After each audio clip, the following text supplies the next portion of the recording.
The apartment was still humming from the echo of our argument. Faint, invisible electricity in the air, like thunder waiting for a place to land. The lamp's soft light fell between us, golden and thin, as if it, too, didn't know which side to stand on. I stood by the couch, fingers tight around the edge of a cushion, pretending to fix it, pretending I wasn't waiting for him to speak first. Sometimes silence feels like punishment. That night, it felt like gravity.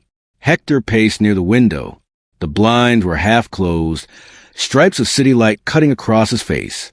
His shirt clung to his skin from the heat of our words. Sleeves rolled up, veins sharp in the forearms. I could hear his breath, steady but forced, the sound of someone who didn't know whether to apologize or leave. I wanted to say something. I didn't. Every word in my throat felt like glass waiting to break again. I thought his anger was the loudest thing about him. I was wrong. It was his silence that undid me. He turned, finally, slow, like the air itself resisted him. His eyes found mine. I saw it then, what I'd missed all this time between the teasing, the competitiveness, the late-night jabs about who forgot to buy milk. Beneath it all, the sharpness had always been covering something softer. He stepped closer. The floor creaked under his bare feet. I could smell rain from the half-open window. And something else, his cologne, faint and familiar, the one that used to cling to my hoodie after he borrowed it. There's a kind of closeness that arguments can't erase, only expose. "Are we done yelling?" he said, voice lower now, tired but not defeated. "I don't know," I answered. "Are we?" His lips twitched, almost a smile. The air between us folded tighter. He rubbed the back of his neck, a nervous habit I'd seen 1,000 times but never felt this aware of. He took another step toward me, close enough now that I could feel the warmth from his body against my arm. The tension wasn't fading. It was shifting, melting from anger into something I didn't dare name. We'd run out of words, but somehow that made room for everything else. The quiet pressed against us. Outside, the city hummed like a far-off radio.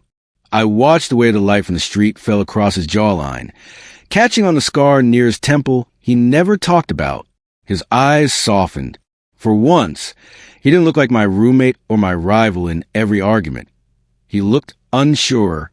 He reached out, not fully, just enough that his fingers brushed the back of the couch near my hand. It was nothing, really, and yet it wasn't nothing at all. Touch doesn't need to land to be felt. I exhaled slow. "Hector," I said, quieter than I meant to.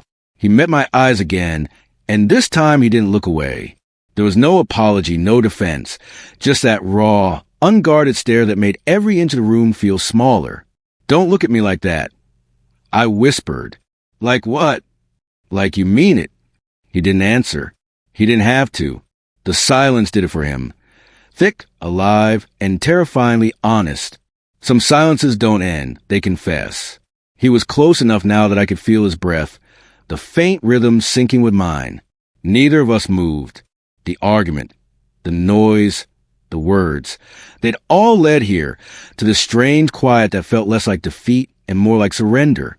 If he'd said my name then, I might have broken. Instead, the world just stayed still. The lamp flickered once, as if it couldn't handle the air between us either. And that's where it froze, his eyes, my heartbeat, the silence that finished the rest. The next morning felt too bright for the kind of night we'd had. Sunlight slipped through the blinds, slicing across the coffee table where the glass still lay on its side, unbroken like us. The air smelled of coffee and rain. I could hear the shower running in the next room, the sound soft and steady, nothing like the storm that had lived here just hours ago. My chest still held it, though the echo of his eyes, the silence between us that felt louder than any fight. Some silences don't fade overnight. They turn into gravity. I sat on the couch, elbows on my knees, staring at the floor like it had answers. Part of me wanted to pretend it hadn't happened, that the closeness, the pause, the way his breath had tangled with mine was just a trick of exhaustion. But the truth hung in the room like smoke. The door to his room creaked. Hector stepped out, towel around his shoulders, hair damp, skin catching bits of sunlight. He looked at me for half a second too long. Then a soft, careful, "Hey," He said it like the word itself might shatter something delicate. "Hey," I answered. We didn't move. It was strange. After the argument, the shouting, the silence. Now, even breathing near him felt intentional. He nodded toward the counter. "I made coffee. Yours has sugar." I blinked. He never remembered that. Ever. He sat across from me, both of us clutching mugs like they could steady the air.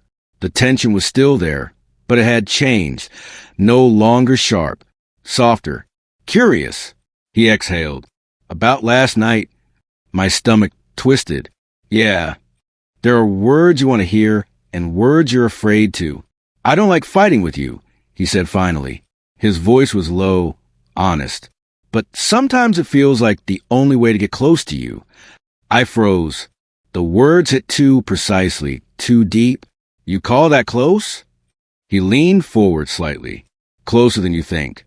The space between us was tiny now. Smaller than a breath, bigger than a confession. I could see the small tremor in his jaw when he swallowed, like even saying that much had cost him something. Honesty always sounds quieter than anger, but it hits harder. I set my mug down. "You think arguing is the only way we know how to talk? Maybe it's the only way we know how to listen," he said. That made me look up, really look at him. His eyes weren't guarded like before. There was tiredness, yes, but also something else, softness, guilt, something that looked dangerously like care. He smiled a little, nervous and genuine. "You were right," he said. I frowned. "About what?" Everything I didn't want to hear. Sometimes the apology isn't in the words, it's in the way they're finally said. He leaned back, the towel slipping from his shoulders. The morning light caught the curve of his neck, the faint line of a bruise he didn't remember getting during practice. I caught myself staring, then looked away. He noticed. Of course he did.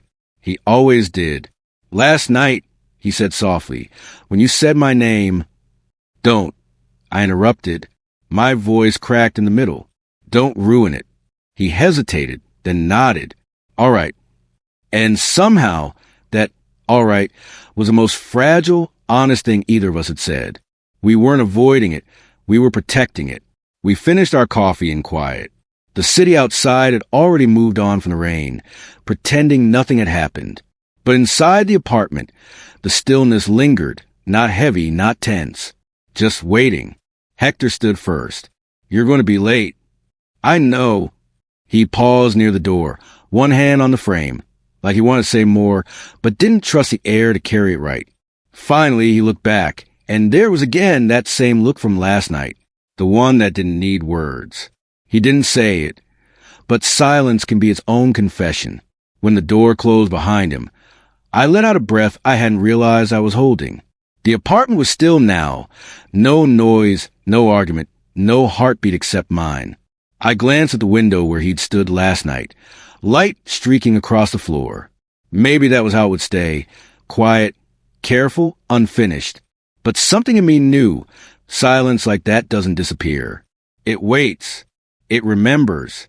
And the next time it speaks, it won't sound like anger at all.